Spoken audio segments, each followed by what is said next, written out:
बिस्मिल्लाहिर रहमानिर रहीम व अतीउल्लाह वर रसूल लअल्लकुम तुरहमून सदक़ल्लाहुल अज़ीम व सदक़ रसूलुहुन नबियुल हबीबुल करीम व नहनु अला ज़ालिका मिनश शाहिदीन वश्शाकिरीन वल्हम्दुलिल्लाहि रब्बिल आलमीन। वक़ाल रसूलुल्लाह सल्लल्लाहु तआला अलैहि वसल्लम मन अताअनी फ़क़द अता अल्लाह व मन असानी फ़क़द असल्लाह औ कमा क़ाला अफ़ज़लुस सलाति वस्सलाम। যদি মদিনার গলির আমি মুসাফির হতাম, প্রিয় নবীর কদমে সালাম জানাতাম, প্রিয় নবীর কদমে সালাম জানাতাম। যদি মদিনার গলির আমি মুসাফির হতাম, প্রিয় নবীর কদমে একটু মহব্বতে বলবেন না, প্রিয় নবীর কদমে সালাম জানাতাম। আসসালামু আলাইকা ইয়া রাসূলুল্লাহ, আসসালামু আলাইকা ইয়া হাবিবাল্লাহ, বলো আসসালামু আলাইকা ইয়া রাসূলুল্লাহ, বলো আসসালামু আলাইকা। লা যদি মদিনার গলির আমি মুসাফির হতাম, প্রিয় নবীর কদমে সালাম জানাতাম, প্রিয় নবীর কদমে। পাখির ডানা আমার হতো যদি, আরব সাগর আমি দিতাম পাড়ি।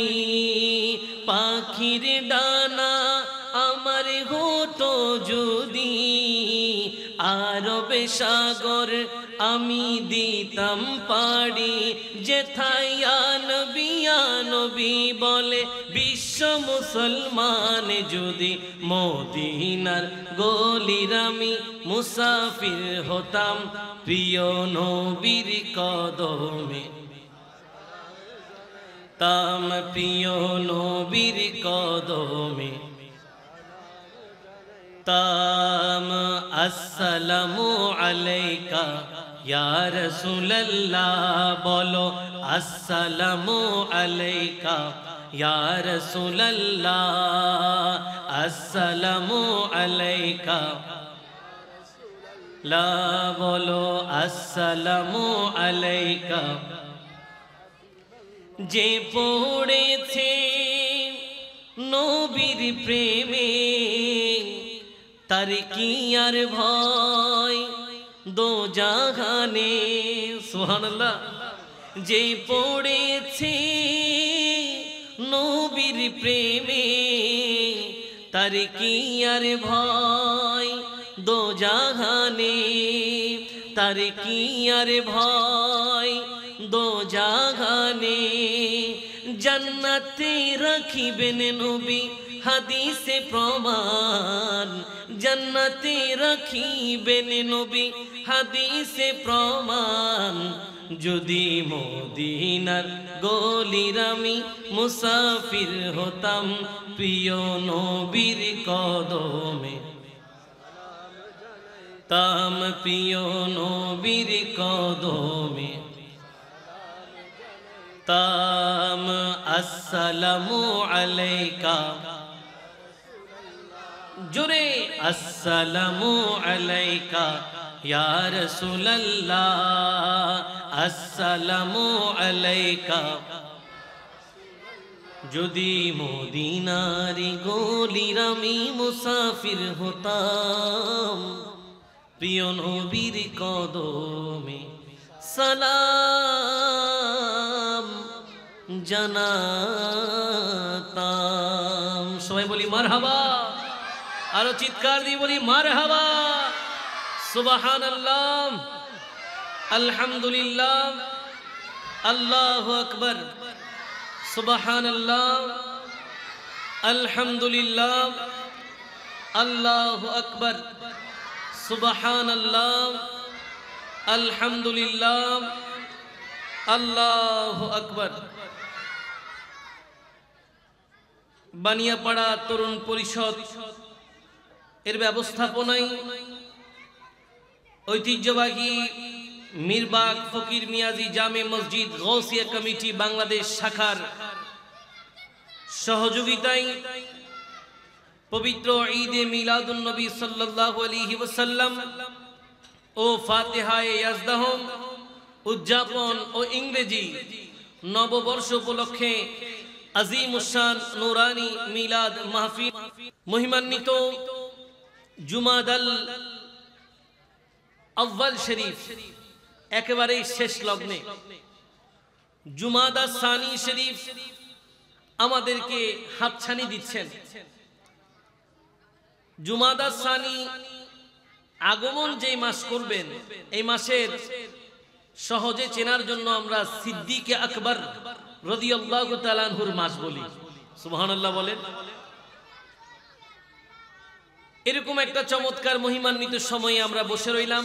সেই সাথে মানুষের দৈনন্দিন জীবন যাপনের জন্য কিছু সময়, কিছু ক্ষণ, কিছু জামানা, কিছু মাস, কিছু তারিখ, কিছু বারের প্রয়োজন হয়। এই তারিখ, বার, মাস, সময়, দিন, ক্ষণ এগুলো হিসাব রাখার জন্য কিছু ব্যবস্থা আছে। সহজভাবে আমরা তিনটা বিষয় খুঁজে পাই। একটা হচ্ছে আরবি ক্যালেন্ডার, একটা হচ্ছে ইংরেজি ক্যালেন্ডার, একটা হচ্ছে বাংলা ক্যালেন্ডার। ইংরেজির যখন তারিখ হয় তখন আমরা খ্রিস্টাব্দ বলি। কি বলি? খ্রিস্টাব্দ। বাংলায় যখন তারিখ হয় তখন বলি বঙ্গাব্দ। আর যখন আরবির তারিখ হিসাব হয় তখন কি বলি? হিজরি। তো আমি আজকের এই বানিয়াপাড়া তরুণ পরিষদের ভাইদেরকে ধন্যবাদ দিতে চাই। সাথে সাথে যে সকল যুবকদের পরিশ্রমে আজকের এই মাহফিল, তাদেরকে আল্লাহ পাক কবুল করুক। তারা বিশ্বকে নতুন করে ইংরেজি নববর্ষকে চেনানোর চেষ্টা করছেন কোরআন ও হাদিসের আলোকে। সুবহানাল্লাহ বলেন। আপনারা জানেন গতকালই একটা রাত গিয়েছে, অন্ধকার যুগে যে রাতের নাম, আলোর যুগে না, অন্ধকার জগতে গতকালের রাতের নাম 31st নাইট। 31st নাইট, যেটাকে মানুষ গান বাজনার মাধ্যমে, নাচানাচির মাধ্যমে কাটিয়েছেন। অন্যান্য বছরগুলোতে আমরা এটা দেখলেও এবছর বড় আফসোসের ব্যাপার, অনেক মুসলিম সম্প্রদায়ের ভাইদেরকে বৌদ্ধদের একটা খ্রিস্টি কালচার পালন করতে দেখলাম ফানুস উড়িয়ে। কি উড়াচ্ছে? এই ফানুস উড়াতে গিয়ে কত মানুষের স্বপ্ন জ্বলে পুড়ে ছারখার হয়ে গেছে। গতকালকের ঘটনা আপনারা অনেকে ইতিমধ্যে মিডিয়াতে দেখেছেন। এই ফানুসগুলো উঠতে গিয়ে অনেকের স্বপ্নগুলোকে জ্বালিয়ে দিয়েছে। নাউজুবিল্লাহ বলবেন না? অপসংস্কৃতির আদলে আজকে জাতি পথভ্রষ্ট। সেই পথভ্রষ্ট জাতিকে সঠিক দিশা দেওয়ার জন্য একদল নবী প্রেমিক বানিয়াপাড়া তরুণ পরিষদ তারা আজকে দীর্ঘদিন ধরে এই সুন্দর একটা শিষ্টাচার, সুন্দর একটা সংস্কৃতি ধরে রেখেছেন। যেমনটা আমি গত বছরও এসেছি, আজকের এই বছরও আসছি। আমি দোয়া করছি, আমি থাকি আর না থাকি, এই বানিয়াপাড়া তরুণ পরিষদ গৌসিয়া কমিটি বাংলাদেশের যৌথ ব্যবস্থাপনায় প্রত্যেকটা বছর যেন ইংরেজি নববর্ষটাকে কোরআন ও হাদিসের আলোকে আল্লাহর জিকির, নবীর দুরুদের মাধ্যমে ভাইদেরকে আল্লাহ সাজানোর তৌফিক দান করুক। সবাই বলি, আরো জোরে বলি, আল্লাহুম্মা সাল্লি মাওলানা মুহাম্মদ ওয়ালা আলি।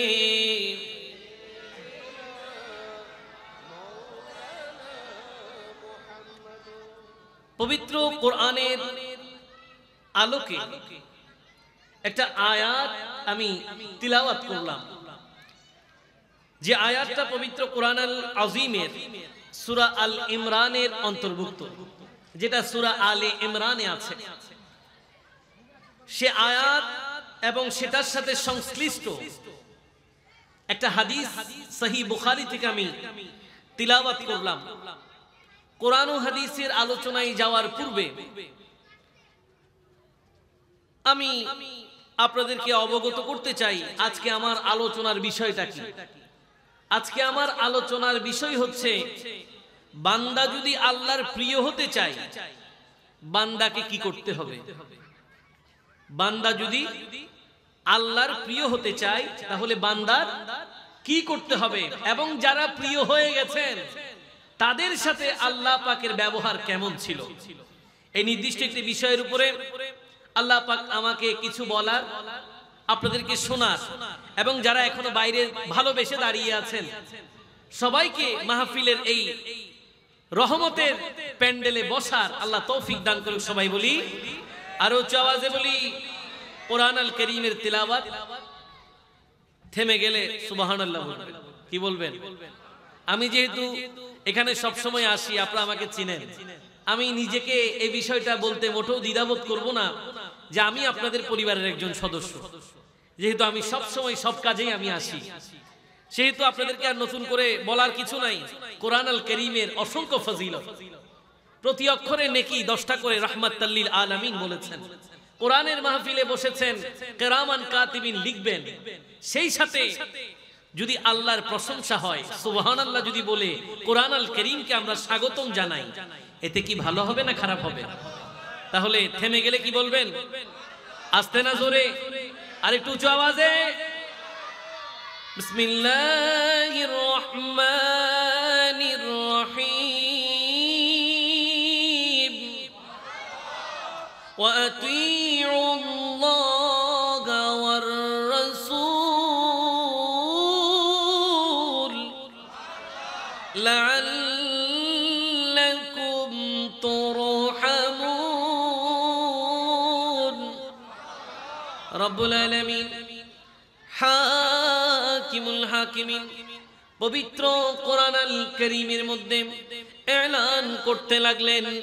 আল্লাহ পাক বলেন, ফাতিউল্লাহ, তোমরা আল্লাহকে মেনে নাও, এবং ওয়ার রাসূল, রাসূলকে মেনে নাও। কাকে মেনে নেবে?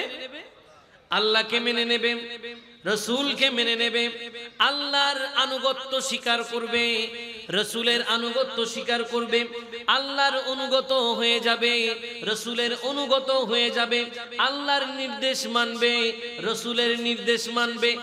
এক কথায় আল্লাহ বললেন, আল্লাহকে মেনে নাও, রাসূলকে মেনে নাও। তো যদি আমরা আল্লাহকেও মেনে নিই, রাসূলকেও মেনে নিই, তবে কি হবে? রব্বুল আলামিন বলেন, লাআল্লাকুম তুরহামুন, যেন তোমাদের প্রতি আল্লাহ রাসূলকে মেনে নেওয়ার কারণে রহমান দয়া করে। কি করে? কে করবে? আল্লাহ, যিনি রহমান, যিনি রহিম, যিনি দয়াবান, যিনি দয়ালু, যিনি দয়াময়, তিনি বলছেন আল্লাহ এবং রাসূলকে মেনে নাও, যেন তোমাদের প্রতি দয়া হয়ে যায়। রহমানের দয়া আমরা তালাশ করি, আল্লাহর দয়া আমরা চাই না, আল্লাহর করুণা আমরা চাই না, আল্লাহর থেকে রহমতের ছায়া আমরা চাই কিনা? চাই। রব্বুল আলামিন বলছেন এদিক ওদিক ঘোরার দরকার নাই, রহমতের ছায়া যদি চাও আল্লাহ এবং রসুলকে মেনে নাও। আরো উচ্চ আওয়াজে বলেন না। রব্বুল আলামিন বলছেন আল্লাহ এবং রসুলকে যদি মেনে নেওয়া হয় তাহলে আল্লাহর রহমত তুমি পেয়ে যাবে, আল্লাহর রহমত তুমি পেয়ে যাবে।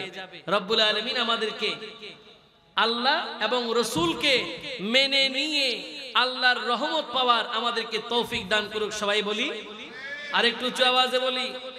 এখানে আল্লাহ পাক আল্লাহকেও মানার কথা বলেছেন, রসুলকেও মানার কথা বলেছেন। আল্লাহকে যেমনটা মানবেন রসুলকেও তেমনটা মানতে আপনাকে হবে।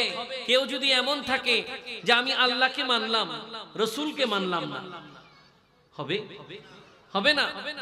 আল্লাহর প্রতি আপনার যে আন্তরিকতা ভালোবাসা সেটা রসুলের প্রতিও থাকতে, আল্লাহ পাক এটাকে আরেকটু পরিচ্ছন্ন করলেন, এটার আরেকটু সুন্দর করে ব্যাখ্যা দিলেন পবিত্র কোরআন আল কারীমের অন্যত্র। আল্লাহ পাক এলান করলেন কোরআন আল কারীম। থেমে গেলে কি বলবেন? বিসমিল্লাহির রহমানির রহিম। কুল ইন কুনতুম তুহিব্বুনাল্লাহা ফাত্তাবিউনি ইউহিব্বুকুমুল্লাহ ওয়া ইয়াগফির লাকুম যুনুবাকুম ওয়াল্লাহু গফুরুর রহিম। রব্বুল আলামিন হাকিমুল হাকিমিন পবিত্র কোরআন আল কারীমের সূরা আলে ইমরানের 31তম আয়াতের মধ্যে এলান করতে লাগলেন, কুল ইয়া রাসূলুল্লাহ ইয়া হাবিবাল্লাহ, ও নবী আপনি বলুন। কে বলবে? নবী বলবে। কে বলতে বললেন? আল্লাহ বলতে বললেন, হাবিব আপনি বলেন। কেন আল্লাহ চাইলে কি বলতে পারে না? কোরআন আল কারীমে অসংখ্য জায়গায় আল্লাহ পাক স্ট্রেইট কথা বলেছেন না? নামাজের কথা বলেছেন, সরাসরি বলেছেন। যাকাতের কথা বলেছেন, সরাসরি বলেছেন। হুকুম আহকাম বিধি বিধান দেওয়ার সময় সরাসরি বলেছেন। কিন্তু কিছু কিছু আয়াত এমন আছে যেখানে আল্লাহ পাক বলতে বলেছেন নবী আপনি বলেন। আমরা জানি কোরআনটা হচ্ছে কালামে ইলাহি। কোরআন কি? কালামে ইলাহি, মানে আল্লাহর কথা। কার কথা? আল্লাহর কথা, কোরআন আল কারীম। আর সেই কোরআনে জবান হচ্ছে নবী। আরো জোরে জোরে, জবান কার? নবীর। কথা কার? এজন্য রব্বুল আলামিন নবীর জবানের তারিফ করেছেন, নবীর জবানের তারিফ করেছেন। এই জবান যেমন তেমন জবান নয়। চাইলেই একটা বিষয় বলে দিলাম না, আল্লাহ পাক বলছেন আমার প্রিয় নবী এমন এক নবী যেই নবী জবান দিয়ে যা বলেন তাও নিজ থেকে বলেন না। তো কি বলেন? আল্লাহ পাক কোরআন আল আযীমে বলছেন, বিসমিল্লাহির রহমানির রহিম। ওয়া মা ইয়ানতিকু আনিল হাওয়া ইন হুয়া ইল্লা ওয়াহিয়ুন ইউহা। রব্বুল আলামিন হাকিমুল হাকিমিন পবিত্র কোরআন আল কারীমের সূরা নজমের 3 এবং 4 নং আয়াতের মধ্যে এলান করতে লাগলেন।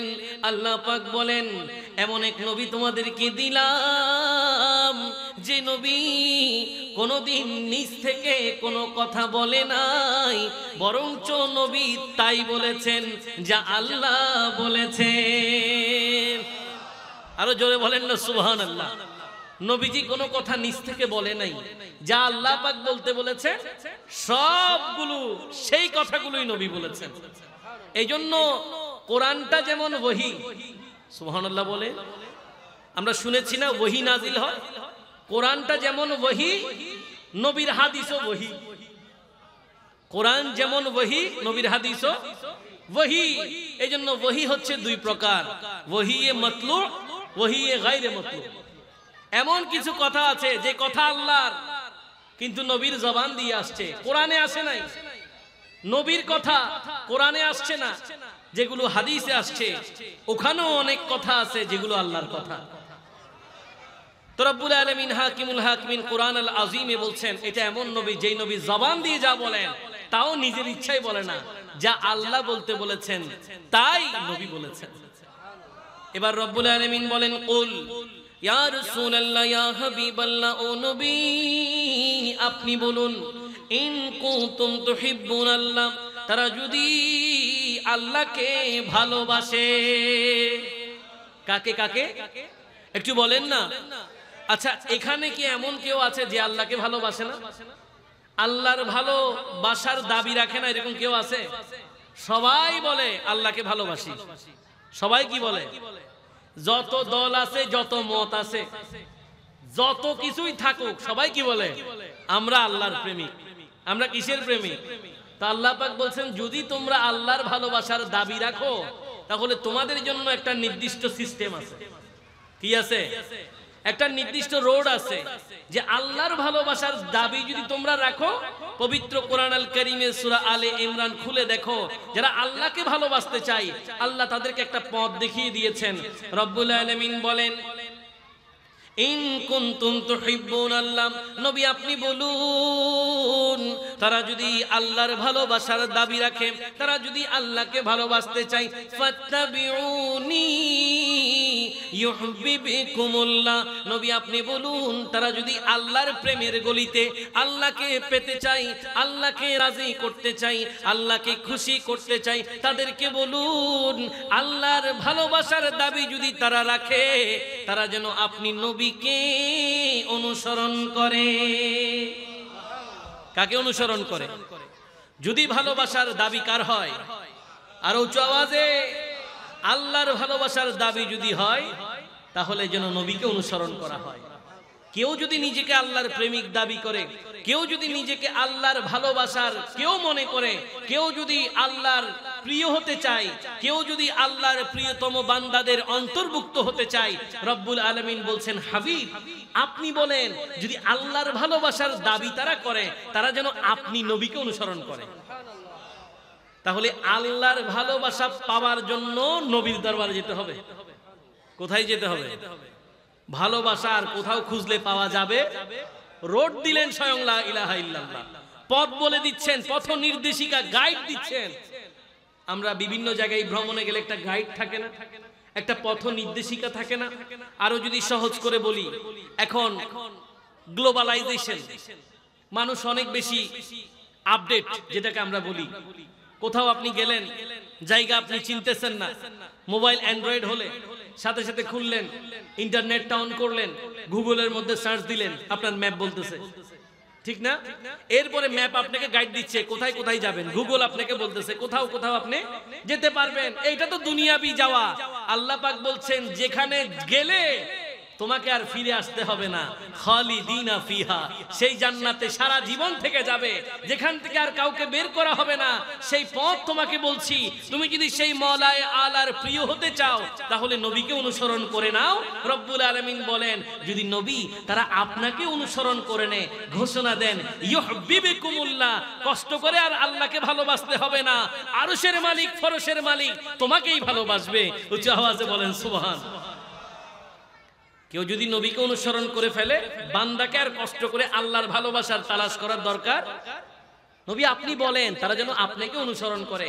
যদি আপনার সাথে তাদের সখ্যতা হয়, আপনার সাথে যদি তাদের হৃদ্যতা হয়, আপনার সাথে যদি তাদের আন্তরিকতা হয়, ও নবী কষ্ট করে আর তাদেরকে আমি আল্লাহকে খুঁজে ভালোবাসতে হবে না, আমি আল্লাহ তাদেরকে ভালোবাসবো। রব্বুল আলামিন আরো বলেন, বিসমিল্লাহির রহমানির রহিম, ওয়াগফির লাকুম যুনুবাকুম ওয়াল্লাহু গফুরুর রহিম। যারা আল্লাহর ভালোবাসা তালাশ করতে গিয়ে নবীকে অনুসরণ করে, আল্লাহ তাদেরকে ভালোবেসে ফেলে। বান্দাকে যখন নবীকে অনুসরণ করার কারণে আরশের মালিক লা ইলাহা ইল্লাল্লাহ ভালোবাসে, তখন আল্লাহ বললেন তাকে আরো পুরস্কার দেওয়া হবে। শুধু আল্লাহর ভালোবাসা পাবে তা নয়, আল্লাহ বলেন তার জীবনের গুনাহ ক্ষমা করে দেওয়া হবে। আমি তো ওই বান্দাকে বন্ধু করে নেব যদি নবীকে অনুসরণ করে, যদি তাই হয় তার জীবনের গুণও আমি ক্ষমা করে দিব। আর সে আল্লাহকে পাবে গফুরুর রহিম, ক্ষমাশীল দয়া হিসেবে, দয়ালু দয়াময় হিসেবে সে আল্লাহকে পাবে। যখন বান্দা আল্লাহর দরবারে ফরিয়াদ করবে সে আল্লাহকে দয়াময় দয়ালু হিসেবে পাবে।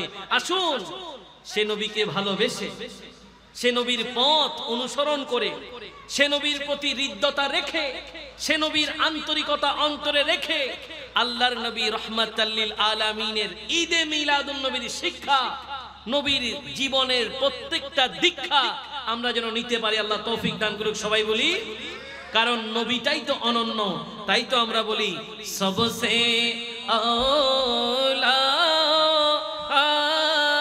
লাগমা বি सबसे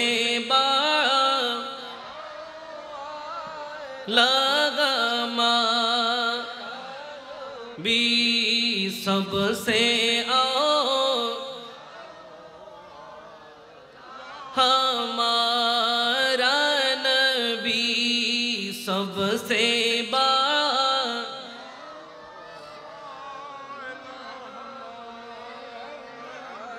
आसमां नोही पर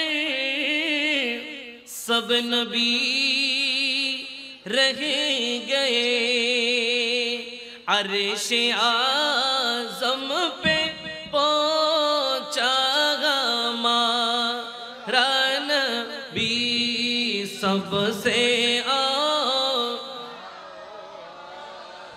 लगमा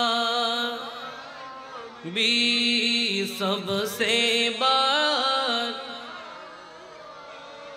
लगमा सलातुनिया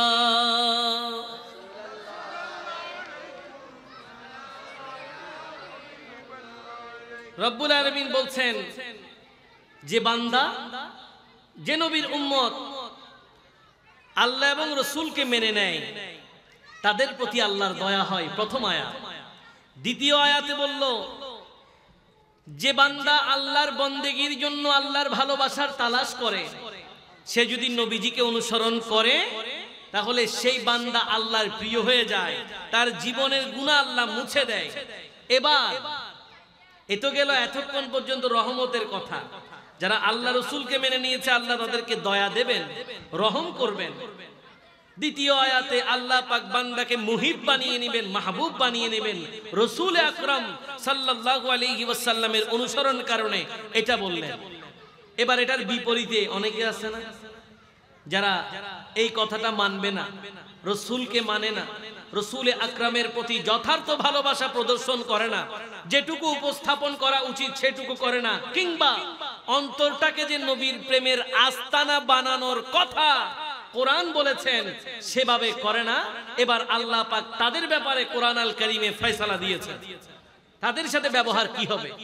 যারা তো মেনে নিয়েছেন তাদেরকে তো দয়া করবেন, তাদেরকে বন্ধু বানিয়ে নেবেন, যারা মানবেন না তাদের কি হবে।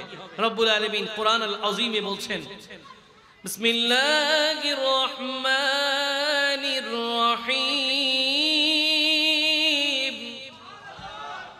কুল আতিউল্লাহ ওয়ার রাসূল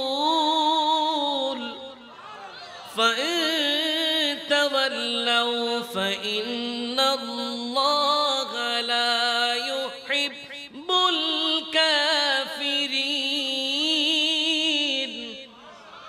রব্বুল আলামিন হাকিমুল হাকিমিন এলান করতে লাগলেন, হাবিব আপনি বলুন তারা যেন আল্লাহকে মেনে নেয়, তারা যেন রসুলকে মেনে নেয়। হ্যাঁ, ফাইন তাওয়াল্লাউ যারা মুখ ফিরিয়ে নেয়, যারা মানে না, আল্লাহকেও মানতে চায় না, রসুলকেও মানতে চায় না, তাদের ব্যাপারে আপনি বলে দিন আল্লাহ কোন কাফেরদেরকে, অস্বীকারীদেরকে ভালোবাসে না। নাউজুবিল্লাহ, জোরে না আসতে? আর চিৎকার দিয়ে বলেন আল্লাহ পাক কথা শুরুতে বললেন আল্লাহকে মেনে নাও, রসুলকে মেনে নাও, তবে যারা মানবে না ও নবী, যারা মুখ ফিরিয়ে নেবে ফাইন তাওয়াল্লাহ, যারা অস্বীকার করবে, আপনাকে মানতে চায় না, আল্লাহকে মানতে চায় না, আপনি নবীকে না মানাই তো আল্লাহকে না মানা, আপনি নবীকে না মানাই আল্লাহকে না মানা, আর আপনাকে মানাই আল্লাহকে মানা। সুবহানাল্লাহ বলে। আমি কি সেটা বানিয়ে বললাম?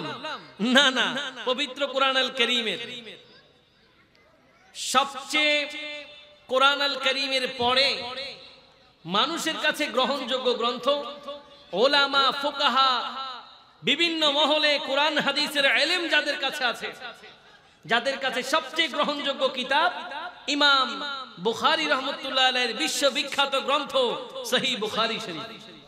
উচ্চ আওয়াজে বলেন সুবহানাল্লাহ। ওখানে উনি হাদিস এনেছেন যে রাসূল আকরাম বলছেন মান আতাআনি ফাকাদ আতা আল্লাহ। নবী বলছেন যে আমি নবীকে অনুসরণ করলো, যে আমি নবীর আনুগত্য করলো, যে নবীর অনুগত হয়ে গেল, নবী বলছেন সে আল্লাহর আনুগত্য করলো। নবীজি বলছেন যে আমাকে মানলো সে আল্লাহকে মানলো, আর যে আমাকে মানে নাই সে আল্লাহকেই মানে নাই। রব্বুল আলামিন এবার বলছেন ফাইন তাওয়াল্লাউ রাসূল, যারা এই বক্তব্যের বিপরীতে আছে, যারা মানে না আল্লাহকে, যারা মানে না রাসূলকে, তাদের পরিস্থিতি কি? ফাইনাল্লাহ লা ইউহিব্বুল কাফিরিন, নিশ্চয়ই আল্লাহ কোন অস্বীকারকারীকে ভালোবাসে না। তাহলে আপনারা কি অস্বীকারকারী হবেন নাকি স্বীকারকারী হবেন? আল্লাহকে মেনে নেওয়া, রাসূলকে মেনে নেওয়ার দলে থাকবেন নাকি অমান্যকারীদের দলে থাকবেন? আল্লাহ আমাদেরকে আল্লাহ এবং রাসূলকে মেনে নেওয়ার তাদের দলে আমাদেরকে কবুল আর মঞ্জুর করুক। সবাই বলি, আরো উচ্চ আওয়াজে বলি। সেজন্য সবাই একসাথে মিলেমিশে একটু আল্লাহর জিকির, হাকেলা ইলাহা ইল্লাল্লাহ লা ইলাহা ইল্লাল্লাহ হাকেলা ইলাহা লা হাসবি রব্বি জাল্লাল্লাহ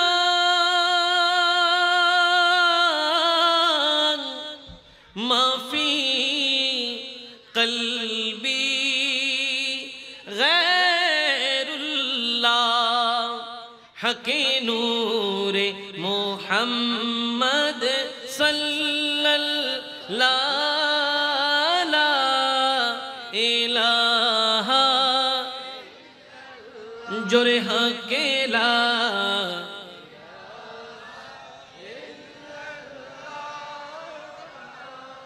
ইলাহা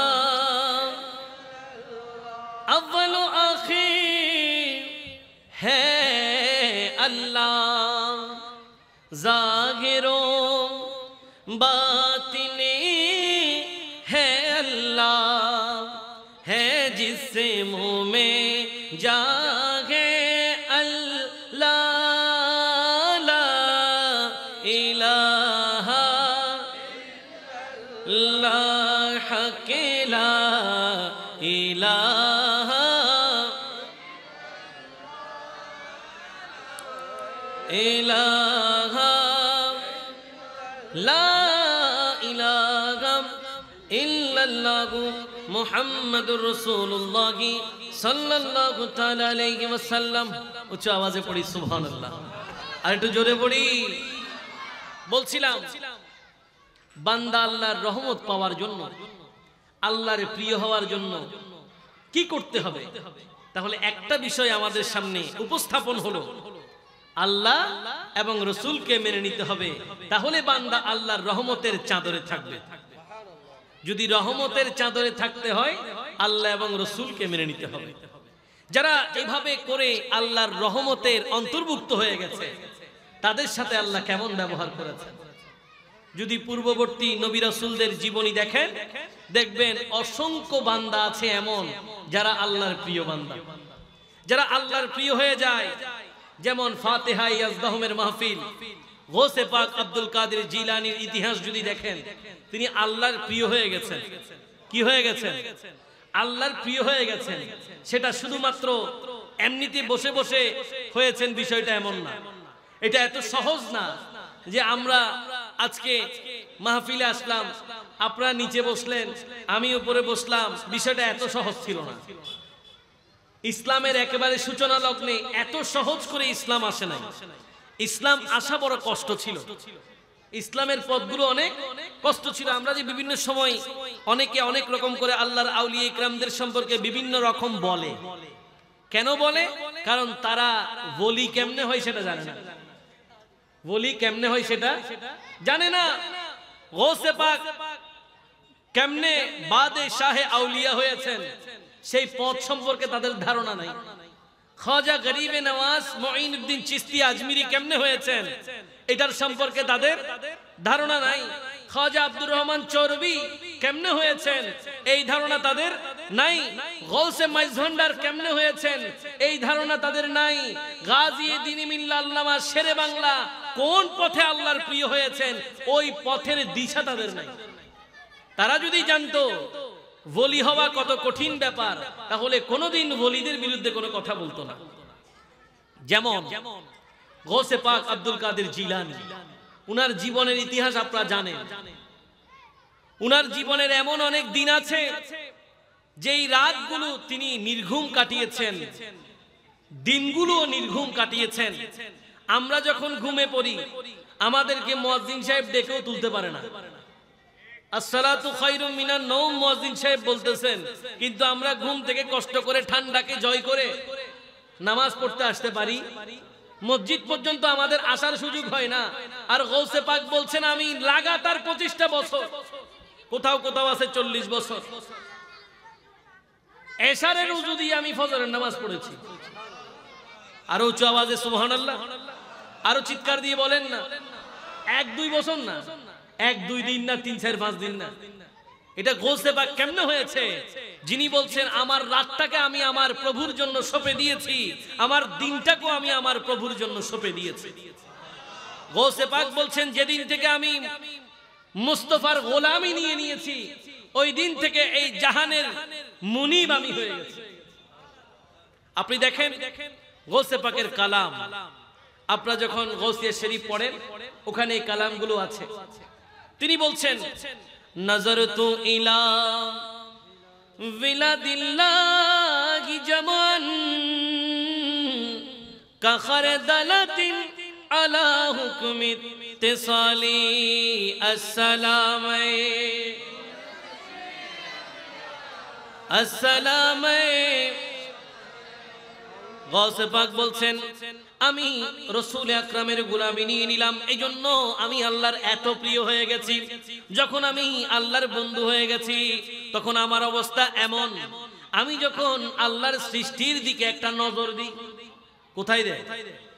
সৃষ্টির দিকে একটা নজর দেয়, আল্লাহর পুরা কুল কায়নাতের দিকে গৌসে পাক যখন নজর দেয় তখন তিনি বলছেন নাজারতু ইলা বিলাদিল্লাহি জামান, আমি যখন আল্লাহর কুল কায়নাতের দিকে নজর করি কাখারদালাতিন আলা হুকমি ইত্তিসালি, আল্লাহর হুকুমে এই সৃষ্টি জগৎ কুল কায়নাত আমার হাতের মধ্যে একটা সরষের দানার পরিমাণ হয়। আমি এক নজরে আল্লাহর হুকুমে আল্লাহর সৃষ্টি ভ্রমণ করি। কেন? এই মকাম পেতে তো বড় কষ্ট হয়েছে। এই মকাম কি একদিনে হয়েছে? এটা কি একদিনে হাসিল হয়ে গেছে? না এমনি বসে আছে হয়ে গেছে গৌসে পাক? না, গৌসে পাকের ইবাদত যদি দেখেন আপনি অবাক হবেন, গৌসে পাকের রিয়াজত যদি দেখেন আপনি অবাক হবেন, গৌসে পাকের সাধনা দেখলে আপনি অবাক হবেন। আমরা তো প্রায় সময় কারামত শুনি, কখনো যদি রিয়াজতের আলোচনা হয় তাহলে বুঝতে পারবেন গৌসে পাক কত উঁচু মাপের আল্লাহর ওলি ছিলেন। তেমনি হয় না। এই জন্য যারা আল্লাহর বন্ধু, যারা আল্লাহর প্রিয় হয়ে যায়, বুখারী শরীফের হাদিস, তারা শুধু আল্লাহর দরবারে চায়, যা চায় আল্লাহ তাদেরকে দেয়। যখন আল্লাহ পাক বলছেন হাদিসের মধ্যে আছে ওয়াইন সালানি লা উতিয়ান্না, যখন ওলিরা আল্লাহর কাছে চায় আল্লাহ তাদেরকে দেয়। কোথার হাদিস? বুখারী শরীফের কিতাবুর রিকাকের হাদিস। সুবহানাল্লাহ বলেন। গৌসে পাক বলছেন আমি মুস্তাফার গোলামি কেমনে পেলাম? রাসূল আকরামের জীবনী যখন আমি আমার মধ্যে বাস্তবায়ন করতে লাগলাম, রাসূল আকরাম সাল্লাল্লাহু আলাইহি ওয়াসাল্লামের ভালোবাসায় নবী যেভাবে ইবাদত করতে শিখিয়েছেন, আল্লাহ পাওয়ার পথ নবী যেভাবে দেখিয়েছেন, ওই পথ যেদিন থেকে আমি অনুসরণ করতে লাগলাম, ওই দিন থেকে আমি আস্তে আস্তে গৌসে পাক হচ্ছিলাম। কেমন হলাম? এমন এক পর্যায়ে আমার হলো, তিনি বলেন ওয়া কুল্লু ওয়ালিন আলা কদমি ওয়া ইন্নী আলা কদমিন নবী বদরিল কামালি আসসালামে।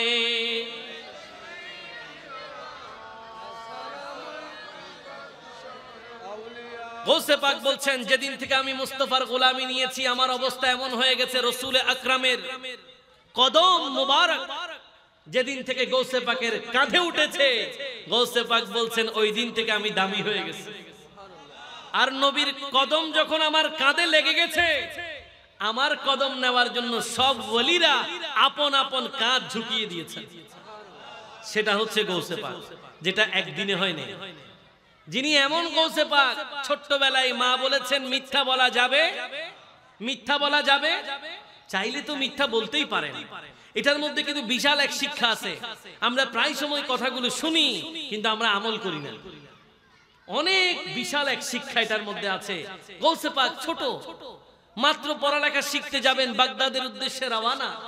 কাফেলায় ডাকাত ধরেছে, ডাকাতরা জিজ্ঞেস করছে এমনিতে কিছু আছে তোমার কাছে? তিনি বললেন হ্যাঁ আমার কাছে আছে, আমার মা আমার জামার আস্তিনায় কিছু স্বর্ণ মুদ্রা দিয়েছে। সুবহানাল্লাহ বলে। তারা খুঁজে দেখবেন তো দূরের কথা, আগে অবাক হয়ে গেছেন, কি ব্যাপার আপনার কাছে এগুলি থাকবে? ছোট মানুষ আপনি। আবার জিজ্ঞেস করলেন, আরেকজন আসলো, বললেন হ্যাঁ আছে তো। এবার ডাকাত সর্দার যিনি তিনি আসলেন, বলে কি বলে? এরকম এরকম বলছে তার কাছে নাকি এই স্বর্ণ মুদ্রা আছে। ডাকাত সর্দার বলতে ঠিক আছে দেখি, খুলে দেখে বরাবর। সুবহানাল্লাহ। সত্য কথা, সত্যবাদীটা কাকে বলে? ওলি কেমনে হবে না? যারা জীবনটাকে সত্য দিয়ে সাজিয়েছেন। আর আমরা হাঁটতে বসতে মিথ্যা কথা বলি। হাঁটতে বসতে কি বলি? তো হাঁটতে বসতে যদি আপনি মিথ্যা কথা বলেন, আপনি ওলি কেমনে হবেন? আর আপনি ওলিকে ভালোবাসবেন কেমনে? ওলিকে ভালোবাসার জন্য তো সত্যবাদিতার পথে আপনাকে হাঁটতে হবে। সবার কাছে কি ওলি মজা লাগে? বলেন না। আমরা আমাদের এমন একটা পরিস্থিতি, আমরা গৌসে পাকের জীবনী অনুসরণ করি না, এই জীবনীগুলো আমরা স্টাডি করি না। যখন দেখলেন ডাকাত সর্দার, সে অবাক হয়ে গেলেন, এই ছোট্ট বয়সে আপনি এই শিক্ষা পেলেন কোথায়? বলে আমার মা বলেছে মিথ্যা বলা যাবে না। কি বলেছেন? মিথ্যা বলা যাবে না। আজকের এই বানিয়াপাড়ার তরুণ পরিষদের মাধ্যমে আপনাদেরকে আমি সত্যের পথে আহ্বান করতে চাই।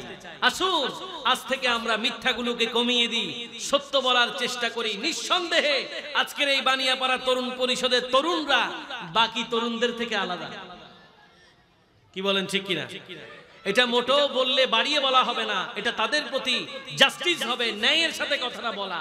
কারণ কত যুবক কালকে নিজের জীবনটাকে বেহায়াপনায় কাটিয়ে দিয়েছেন। সারা রাত বারবিকিউ পার্টির নামে তারা ব্যান্ডের মধ্যে পাগল হয়ে গেছেন, নাচানাচি গান বাজনায় পাগল হয়ে গেছেন। এই তরুণ পরিষদের ছেলেরা, তারাও তো তারুণ্যের অহংকার, তারাও চাইলে তো ব্যান্ডের মতো প্রোগ্রাম করতে পারতো, তারা তা করে নাই। তারা বলেছে আজকের এমন এক মাহফিল হবে যেই মাহফিলে আউযু বিল্লাহি মিনাশ শাইতানির রাজিম হবে। আজকের মাহফিল এমন এক মাহফিল হবে যেই মাহফিলে রহমানের নাম হবে, বিসমিল্লাহির রহমানির রহিম হবে। আজকের মাহফিল এমন এক মাহফিল হবে যেই মাহফিলের মধ্যে ইয়া নবী সালামু আলাইকা হবে। আজকের মাহফিল এমন এক মাহফিল হবে যেই মাহফিলের মধ্যে মুস্তাফা জানে রহমত পে লাখো সালাম হবে।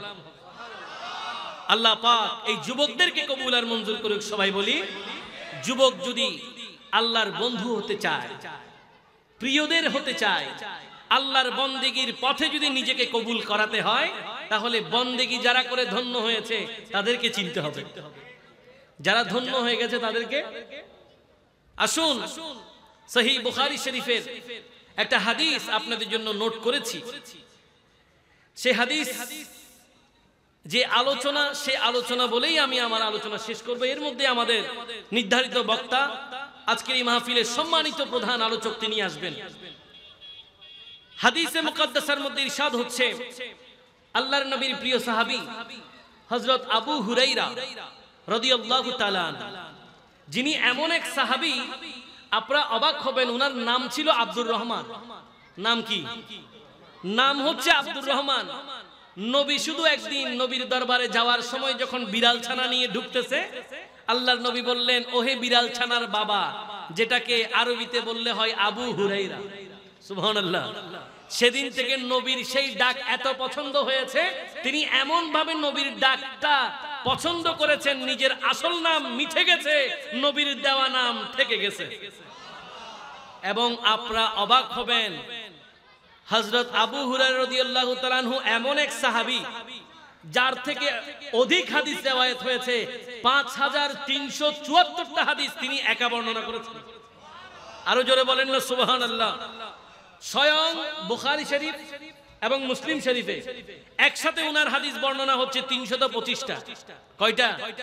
325টা হাদিস ইমাম বুখারী যেটা রিওয়ায়াত করেছেন, ইমাম মুসলিমও সেটা রিওয়ায়াত করেছেন একসাথে। তিনি কেমন সাহাবী? আহা, হযরত আবু হুরায়রা রাদিয়াল্লাহু ছিলেন আহলে সুফফার সদস্য। কোন সুফফা? আহলে সুফফা। মসজিদে নববীর এক পাশে আল্লাহর নবীর দুস্থ, দরিদ্র, গরীব কিছু সাহাবীদের থাকার ব্যবস্থা ছিল, যাদের খাওয়া দাওয়া কোনো ঠিক ছিল না, যাদের পৃথিবীর প্রতি কোনো লালসা ছিল না, যারা ব্যবসা বাণিজ্যে মন ছিল না, যারা সার্বক্ষণিক আল্লাহর নবীর দিদারে ব্যস্ত থাকতেন। তাদের মধ্যে একজন ছিলেন হযরত আবু হুরায়রা রাদিয়াল্লাহু তাআলা। তিনি বলছেন, আমাদের অবস্থা মাঝে মাঝে এমন হতো, তিনি বলছেন যে যখন আমার কাছে খিদা বেশি লাগতো, হযরত আবু হুরায়রা বলছেন, যখন আমার কাছে খিদা বেশি লাগতো, এই খিদার যন্ত্রণা সহ্য করতে না পেরে আমি আমার পেটটাকে মাটির সাথে লাগিয়ে রাখতাম। পেটকে কোথায় লাগাতো? মাটির সাথে লাগিয়ে রাখতো, যেন মাটি থেকে শীতল অনুভবটা হয়, ক্ষুধার যন্ত্রণা একটু কমে। নবীর সাহাবী। কেমন সাহাবী? বিশ্ববিখ্যাত সাহাবী হযরত আবু হুরায়রা রাদিয়াল্লাহু তাআলা। তিনি বলছেন, একদিন অনেক খিদা লাগছে, অনেক ক্ষুধার যন্ত্রণায় কাতর। আমি কিছু খাওয়ার জন্য পথে দাঁড়িয়ে রইলাম। যে পথ দিয়ে আসছে হযরত আবু বকর সিদ্দিক রাদিয়াল্লাহু তাআলা, তিনি যখন আসলেন, হযরত আবু হুরায়রা রাদিয়াল্লাহু তাআলা বলছেন, আমি তাকে কিছু প্রশ্ন করলাম, কিছু কোরআন আল কারীমের আয়াত জানতে চাইলাম, যেন এই জানার মাধ্যমে উদ্দেশ্য হচ্ছে তিনি যেন বুঝতে পারে আমি ক্ষুধার্ত। আমি যদি ওনাকে কিছু জিজ্ঞেস করি, উনি অন্ততপক্ষে আমার সাথে কথা বললে বুঝতে পারবে আমি ক্ষুধার্ত, তাহলে আমার খাবারের কিছু ব্যবস্থা হবে। হযরত আবু হুরায়রা রাদিয়াল্লাহু তাআলা বলছেন, যখন কিছু জিজ্ঞাসা করলাম, তিনি আমাকে সেটা উত্তর দিলেন, কিন্তু যেটা আমার উদ্দেশ্য ছিল সেটা হয় নাই। তিনি ওই কথাটা বলে চলে গেছেন, বুঝতে পারে নাই। হুকুম কার? আরো জোরে বলেন। তিনি বুঝতে পারে নাই। এর একটু পরে হযরত ওমর আল ফারুক রাদিয়াল্লাহু তাআলা আনহু আসলেন। হযরত আবু হুরায়রা রাদিয়াল্লাহু তাআলা আনহু আবার একই রকম কিছু জিজ্ঞেস করলেন। উদ্দেশ্য ছিল তিনি যে ক্ষুধার্ত, তারা যেন বুঝতে পারে কিছু খাবারের ব্যবস্থা হয়। কিন্তু হযরত ওমর আল ফারুক রাদিয়াল্লাহু তাআলা আনহু বুঝতে পারে নাই যেটা মূল কথা। তিনি সেটা বলে চলে গেলেন। হুকুম কার? আল্লাহর হুকুমে। আল্লাহ পাক সিদ্দিক আকবরকেও বুঝতে দেন নাই, ওমর আল ফারুককেও বুঝতে দেয় নাই। ওনারা চলে গেলেন। হযরত আবু হুরায়রা রাদিয়াল্লাহু তাআলা আনহু ক্ষুধার্ত, পথ চেয়ে আছেন। সে পথের মধ্যে রহমতের নবী আসছে। আরো জোরে বলেন না, রাহমাতাল লিল আলামিন।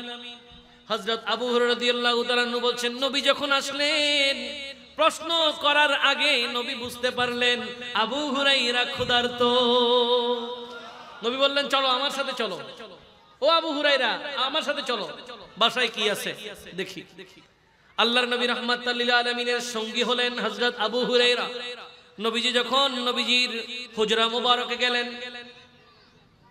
ভেতর থেকে আওয়াজ আসলো, এক পাত্র দুধ আছে। কি আছে? একটা পাত্রে দুধ আছে। নবী জিজ্ঞেস করলেন, এই দুধগুলো কোথা থেকে আসছে? বলে, ইয়া রাসূলুল্লাহ, আপনার জন্য এগুলো হাদিয়া আসছে। কি আসছে? হাদিয়া আসছে, উপহার আসছে। নবীজি বললেন ঠিক আছে, ও আবু হুরায়রা যাও, আহলে সুফফার সবাইকে ডেকে আনো। সুবহানাল্লাহ বলেন। হাদিসের মধ্যে ইরশাদ হচ্ছে ওখানে ন্যূনতম 70 জন, কেউ কেউ উল্লেখ করেছেন 100-এর উপরে হতে পারে। সুবহানাল্লাহ। সবাইকে যখন ডেকে আনতে যাবে, হযরত আবু হুরায়রা রাদিয়াল্লাহু তাআলা আনহু বলছেন আমি একটু শঙ্কিত হলাম, সামান্য দুধ নবীজি তো আমাকে দিয়ে দিলেই পারত, আমি খেয়ে একটু শান্ত হতাম, আবার সবাইকে কেন ডেকে আনার দরকার? যাই হোক, নবীজির হুকুম মানতেই তো হবে। সবাইকে ডেকে আনলেন এবং বন্টনের দায়িত্ব ছিল হযরত আবু হুরায়রা রাদিয়াল্লাহু তাআলা আনহু। বললেন ও আবু হুরায়রা সবাইকে দাও। একজন দিলেন, দুইজন দিলেন, তিনজন দিলেন, পাঁচজন দিলেন, দিতে দিতে দিতে দিতে দিতে দিতে প্রায় 60 থেকে 70, অন্য রওয়ায়াতে 100-এর ঊর্ধ্বে। সবাই খেতে খেতে খেতে খেতে এখনো দুধ আগের মতো আছে। আরো জোরে বলেন না সুবহানাল্লাহ। এখনো দুধ আগের মতো আছে। হযরত আবু হুরায়রা রাদিয়াল্লাহু তাআলা আনহু অবাক, সবাই খেয়ে ফেলেছে, এবার বাকি আছে নবী আর হযরত আবু হুরায়রা রাদিয়াল্লাহু তাআলা। এবার নবীজি বললেন ও আবু হুরায়রা তুমি খাও। হযরত আবু হুরায়রা রাদিয়াল্লাহু তাআলা আনহু বললেন আমি খেলাম। নবী আবার আমাকে বলছে আরো খাও, আমি আরো খেলাম। নবী বললেন আরো খাও। হযরত আবু হুরায়রা বলছেন আমার অবস্থা এমন হলো, এক পর্যায়ে আমি নবীকে বললাম ইয়া রাসূলুল্লাহ, ইয়া হাবিবাল্লাহ, ও নবী আমি আর পারবো না, আর পারবো না, আমার পরিতৃপ্ত হয়ে গেছে।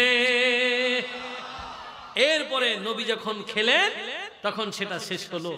নবীজি রাহমাতাল লিল আলামিন, বুখারী শরীফের হাদিসে আছে, নবী বলেন ইন্নামা আনা কাসিমুন ওয়াল্লাহু ইউতি, আমি তো বন্টনকারী, আর এই বন্টনকারীর নিয়ামত যেগুলো সেই নিয়ামত দেয় কে? আর উচ্চ আওয়াজে বলেন আমার আল্লাহ আমাকে নিয়ামত দেয়, আমি সেই নিয়ামত বন্টন করি। এইজন্য আলা হযরত বলতেছেন সুবহানাল্লাহ, হাম ভিখারি वो करीम उनका खुदा उनसे फुजूल। सुभान अल्लाह। हम भिखारी वो करीम उनका खुदा उनसे फुजूल, और ना कहना नहीं आदते रसूलुल्लाह के सलातुनिया रसूलल्लाह अलैकुम সালামুনিয়া। এই দরবার এমন দরবার যেখানে আমরা ভিখারি আর নবী করিম, নবী দেনেওয়ালা। নবীকে দেয় কে? নবী বন্টন করে, এজন্য আমরা নবীকে দেনেওয়ালা বলি। শিরিক হবে নাকি শিরিক হবে? আরে না, শিরিক কেন হবে? আপনাকে তো আগে মাসালাটা বুঝতে হবে। নবী বলছেন আল্লাহ আমাকে দেয়, কিন্তু বন্টনের দায়িত্ব কাসেম তো আমি নবী, বন্টন আমি করি। এইজন্য আমরা মাঝে মাঝে এটাও পড়ি, ভর দো ঝোলি মেরি তাজদারে মদিনা, ভর দো ঝোলি মেরি ताजदारे मदीना, लौट कर मैं ना जाऊंगा, हाँ लौट कर मैं ना जाऊंगा खाली, कुछ नवासों का सदका अता हो, कुछ नवासों का सदका अता हो, दर पे आया हो बन के सवाली।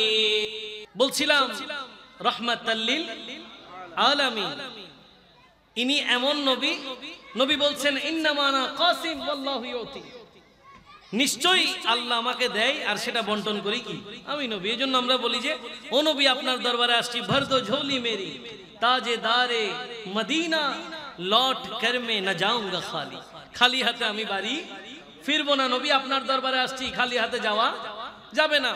যাই হোক, সেটাই বলছিলাম যে আল্লাহর প্রিয় হতে হলে আল্লাহর প্রিয় বান্দাদেরকে চিনতে হবে, আর আল্লাহর প্রিয় হতে হলে আল্লাহকে যেমন মানতে হবে নবীকেও মানতে হবে।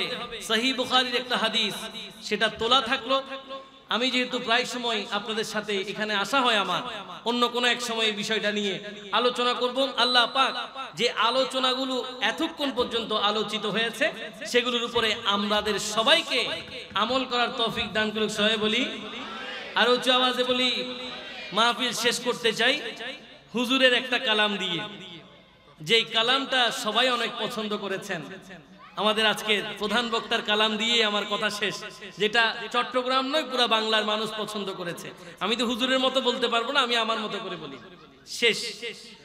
আমার সোনার মদিনা, আমার রে মদিনা, আমার সোনার মদিনা, আমার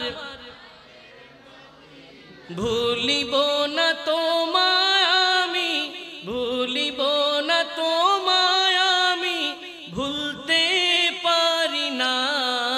আমার সোনার মদিনা, আমার না, আমার সোনার মদিনা, আমার। ভালো থাকবেন, সুস্থ থাকবেন। আগামী দিন নতুন কোনো জায়গায় নতুন কোনো বিষয় নিয়ে আবারও দেখা হবে সেই প্রত্যাশায়। ওয়া আখিরু দাওয়ানা আনিল হামদুলিল্লাহি রাব্বিল আলামিন। আসসালামু আলাইকুম ওয়া রাহমাতুল্লাহি ওয়া বারাকাতুহু।